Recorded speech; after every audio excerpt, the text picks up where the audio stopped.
안녕하십니까. 이어서 원주권 뉴스입니다. 이틀째 도내 코로나19 신규 확진자가 나오지 않으면서 누적 확진자는 67명으로 유지되고 있습니다.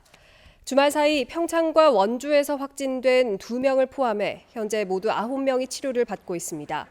해외에서 입국한 원주 26번째 확진자가 함께 수송버스를 탄 7명이 추가 접촉자로 분류돼 바이러스 검사를 받았지만 모두 음성으로 나왔습니다. 자가격리자는 628명으로 어제보다 16명이 늘었고 이 가운데 해외 입국자가 561명으로 대부분을 차지하고 있습니다. 도내 18개 시군 가운데 무려 15개 시군이 30년 뒤에는 사라질 수 있다는 연구 결과가 나왔습니다. 한국고용정보원이 발표한 포스트 코로나19와 지역의 기회에 따르면 도내에서는 강릉과 동해, 인제, 양구가 소멸 위험 지역에 추가로 포함되면서 원주와 춘천, 속초를 제외한 15개 시군이 소멸 위험 단계에 진입했습니다. 전국 228개 시군구 가운데 소멸 위험 지역은 105곳으로 1년 전에 비해 12곳이 늘었습니다. 지역 소멸 위험 지수는 20에서 29세 여성 인구수를 65세 이상 고령 인구수로 나누어 0.5 미만이면 소멸 위험 단계에 진입한 것으로 분석하고 있습니다.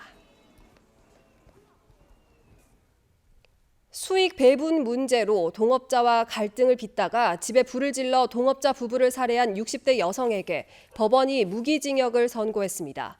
춘천지방법원 원주지원은 지난해 11월 60대 동업자 부부의 집에 불을 질러 부부를 모두 숨지게 한 62살 박모 씨에게 무기징역을 선고했습니다.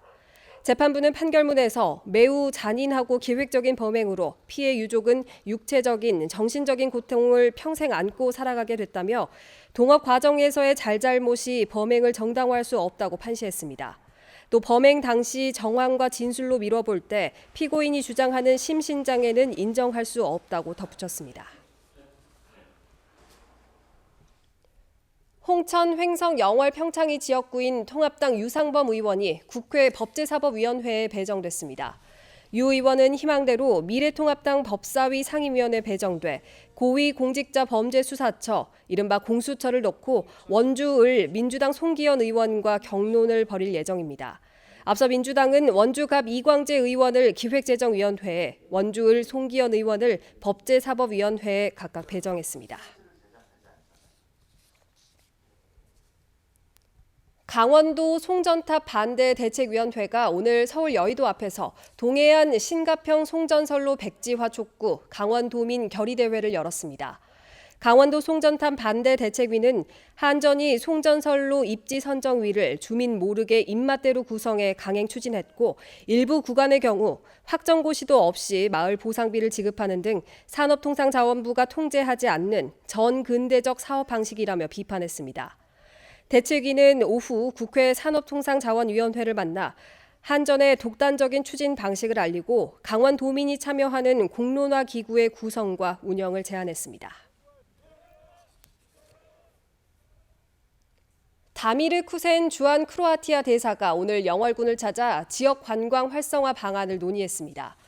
크로아티아 대사는 최명서 영월 군수와 자매 결연 도시 추진을 위한 사전 간담회를 열고 크로아티아 당국과 영월군 간의 관광 교류 활성화를 위해 노력하겠다고 말했습니다.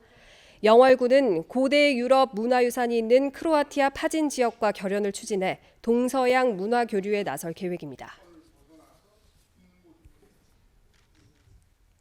운곡 원천석 선생 등 원주를 대표하는 주요 역사적 인물의 동상 건립이 추진됩니다. 원주시는 고려 말 절개와 의리를 지킨 원천석 선생의 인물상을 시립도서관에 건립한 것을 시작으로 의제 김재감 목사, 관란 원호 선생의 인물상을 차례로 건립할 예정입니다.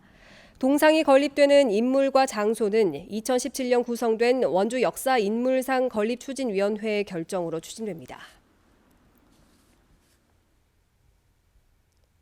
코로나19 의심 증세를 호소하는 원주 지역 학생들의 선별 진료와 격리를 돕는 이동지원 봉사단이 출범 한 달 동안 63명을 이송했습니다.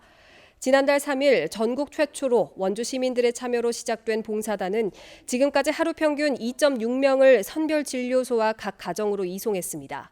최근 원주와 평창에서 코로나19 확진이 잇따르고 있어 학생 이동 지원도 활발해질 것으로 봉사단은 예측했습니다. 참여 봉사자들이 기름값 등 운영비를 자체 부담하고 있지만 교육당국은 예산 항목을 근거로 지원은 어렵다는 입장입니다.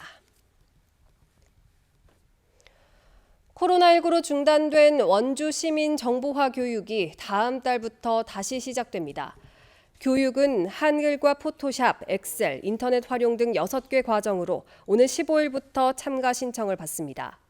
교육생 간 거리 두기를 위해 모집 인원을 기존 35명에서 20명으로 축소했고 교육생은 마스크 착용과 출입 시 발열 체크 등의 방역 지침을 지켜야 합니다. 뉴스를 마칩니다. 고맙습니다.